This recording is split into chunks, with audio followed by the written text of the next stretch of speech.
Hello, my name is Olurotimi Osha. Today is the 4th of July, 2026. It's the 250th anniversary of America's independence. Today I'm going to be reading from the Declaration of Independence document, which actually was authored by Thomas Jefferson, who went on to become our third president. Now, Thomas Jefferson was a remarkable writer, so you see the um, the writing, the prose in the Declaration is remains accessible, easily understood, even today, 250 years later. I have another video in which I read from Lincoln's Gettysburg Address. Both men were great writers. Of course, Abraham Lincoln was self-taught. He was an autodidact. Hardly saw the four walls of a classroom, and he wrote his own. He did his own speech writing. He wrote his own speeches, not like today, in which presidents have numerous speech writers. Of course, same thing with Thomas Jefferson. Thomas Jefferson did his own writing. In fact, he had been selected by uh, John Adams, who was a member of the Committee of Five, who drafted, where they were their mission was to draft the declaration, but Thomas Jefferson became the author of the declaration, and of the others just did minor edits and approved it, right? So Thomas Jefferson, importantly, was he was a voracious reader. He had the largest library collection in North America, about 6,500 volumes, right? And of course, after uh, the war with the British in 1812, which is often called our second World War of Independence, uh, he sold he sold his vast library, about 6,487 volumes, to the Library of Congress in 1815 for about $23,950. Of course, the British had burned down the original library, the originally book collection of the Library of Congress when they burned down uh, the U.S. Capitol. And so Thomas Jefferson's vast library collection of books became the foundation for the new Library of Congress, as it replaced the books that had been destroyed during the war.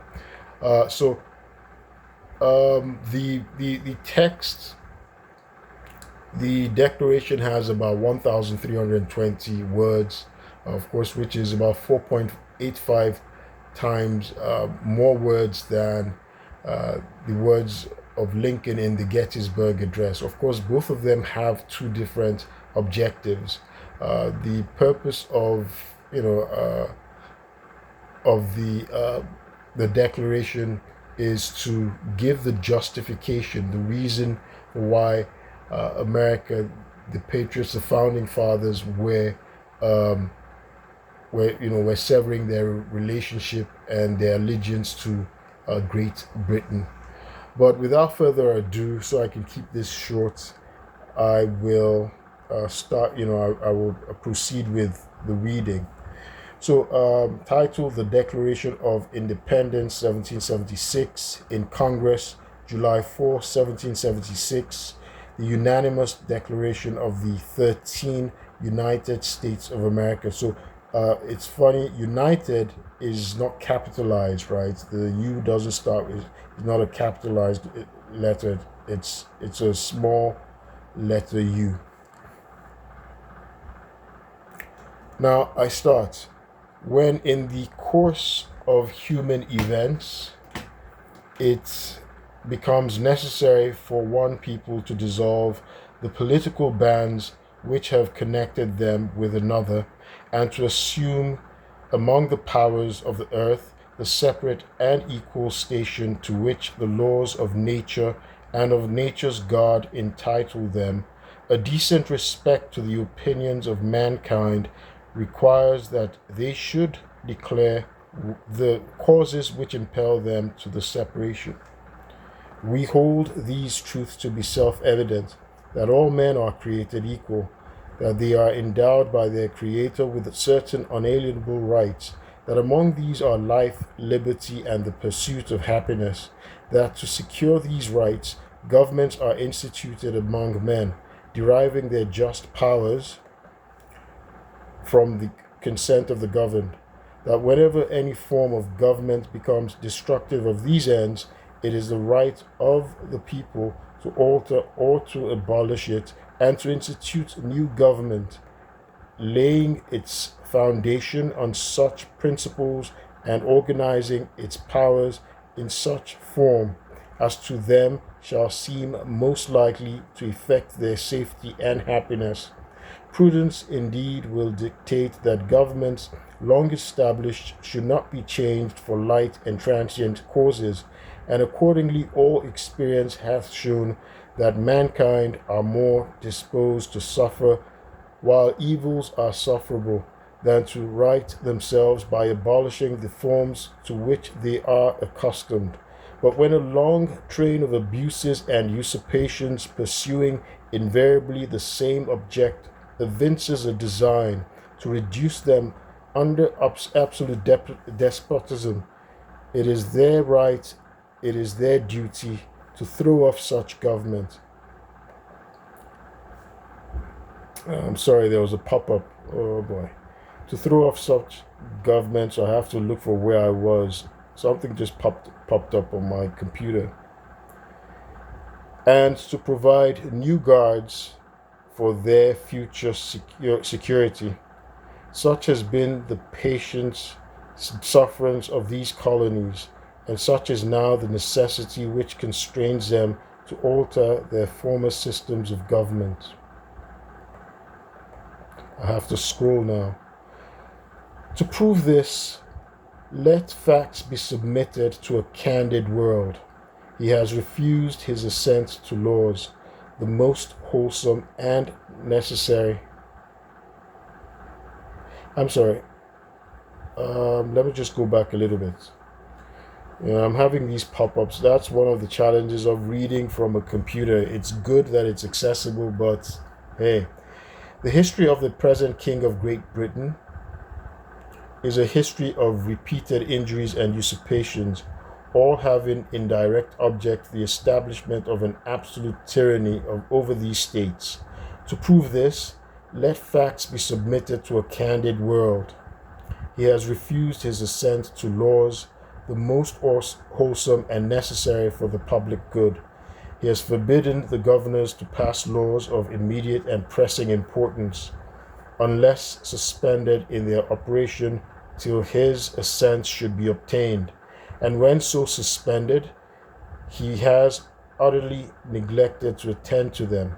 He has refused to pass other laws for the accommodation of large districts of people, unless those people would relinquish the right of representation in the legislation, a right inestimable to them and formidable to tyrants only. He has called together legislative bodies at places unusual, uncomfortable, and distant from the depository of their public records, for the sole purpose of fatiguing them into compliance with his measures. He has dissolved representative houses repeatedly for opposing with manly firmness his invasions on the rights of the people. He has refused for a long time, after such dissolutions, to cause others to be elected, whereby the legislative body powers incapable of annihilation have returned to the people at large for their exercise, the state remaining in the meantime exposed to all the dangers of invasion from without and convulsions within. He has endeavored to prevent the population of these states, for that purpose obstructing the laws of naturalization of foreigners, of course, refusing to pass others to encourage their migrations hither, and raising the conditions of new appropriations of lands. He has obstructed the administration of justice by refusing the assent to laws for establishing judiciary powers. He has made judges dependent on his will alone for the tenure of their offices and the amount and payment of their salaries. He has erected a multitude of new offices and sent hither swarms of officers to harass people and eat out their substance. He has kept among us in times of peace standing armies without the consent of our legislatures. He has effected to render the military independent of and superior to the civil power.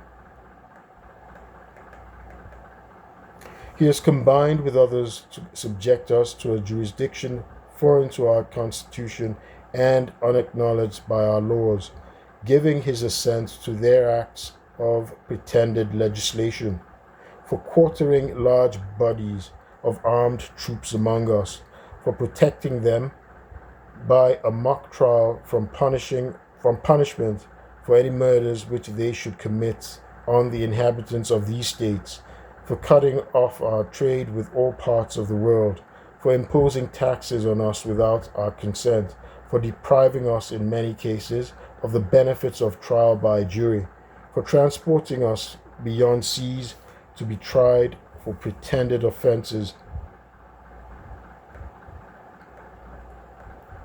for abolishing the free systems of English laws in a neighboring province, establishing therein an arbitrary government, and enlarging its boundaries so as to render it at once an example and fit instrument for introducing the same absolute rule into these colonies, for taking away our charters, abolishing our most valuable laws, and altering fundamentally the forms of our governments, for suspending our own legislatures and declaring themselves invested with power to legislate for us in all cases whatsoever.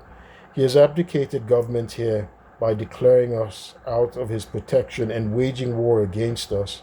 He has plundered our seas, ravaged our coasts, burnt our towns, and destroyed the lives of our people. He is at this time transporting large armies of foreign mercenaries to complete the works of death, desolation, and tyranny already begun. Okay, sorry, I have to scroll up again. And with circumstances of cruelty and perfidy scarcely paralleled in the most barbarous ages and totally unworthy the head of a civilized nation, he has constrained our fellow citizens taken captive on the high seas to bear arms against their country, to become the executioners of their friends and brethren, or to fall themselves by their hands. He has excited domestic insurrections among us, and has endeavored to bring on the inhabitants of our frontiers the merciless Indian savages whose known rule of warfare is an undistinguished destruction of all ages, sexes, and conditions. In every stage of these oppressions, we have petitioned for redress in the most humble terms. Our repeated petitions have been answered only by repeated injury. A prince whose character is thus marked by every act which may define a tyrant is unfit to be ruler of a free people. Nor have we been wanting in attentions to our British brethren. We have warned them from time to time of attempts by their legislature to extend an unwarrantable jurisdiction over us. We have reminded them of the circumstances of immigration and settlement here. We have appealed to their native justice and magnanimity and have conjured them by the ties of our common kindred to disavow these usurpations, which would inevitably interrupt our connections and correspondence. They too have been deaf to the voice of justice and of consanguinity. We must therefore acquiesce in the necessity which denounces our separation, and hold them as we hold the rest of mankind, enemies in war, in peace, friends. We therefore, representatives of the United States of America, in General Congress, assembled, appealing to the Supreme Judge of the world for the rectitude of our intentions, do in the name and by authority of the good people of these colonies solemnly publish and declare that the United Colonies are and of right ought to be free and independent states, that they are absolved from all allegiance to the British Crown, and that all political connection between them and the state of Great Britain is and ought to be totally dissolved, and that as free and independent states they have full power to levy war, conclude peace, contract alliances, establish commerce, and to do all other acts and things which independent states may of right do. And for the support of this declaration, with a firm reliance on the protection of divine providence, we mutually pledge to each other our lives, our fortunes, and our sacred honor. Signed, okay, of course, the first signature is John Hancock, and the other signatories, the other signers. I've done a video discussing some of the signers, and so that's the remarkable document, the Declaration of Independence. Of course, it does raise some terms. Importantly, you notice it doesn't mention slavery.